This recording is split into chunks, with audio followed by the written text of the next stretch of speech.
పాలు విరిగిపోయాయని విరిగిన పాలను స్ట్రైనర్లో పోసుకొని వడపోసుకోవాలి.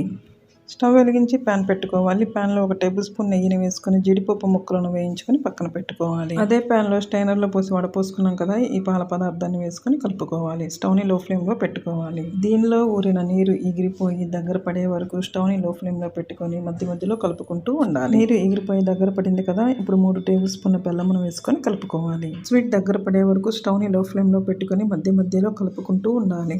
దీనిలో 1/2 స్పూన్ యాలకుల పొడిని వేసుకొని కలుపుకోవాలి. వేయించిన జీడిపప్పు ముక్కలను కొన్నింటిని వేసుకొని కలుపుకోవాలి. స్వీట్ దగ్గర పడింది కదా, స్టవ్ ఆఫ్ చేసుకోవాలి. ఈ మిశ్రమాన్ని నెయ్యి రాసిన ప్లేట్ మీద వేసుకొని గరిటెతో స్ప్రెడ్ చేసుకోవాలి. గోరువెచ్చగా ఉన్నప్పుడే ఈ విధంగా నైఫ్తో కట్ చేసుకోవాలి. ఈ పీసుల మీద జీడిపప్పు ముక్కలను పెట్టుకోవాలి.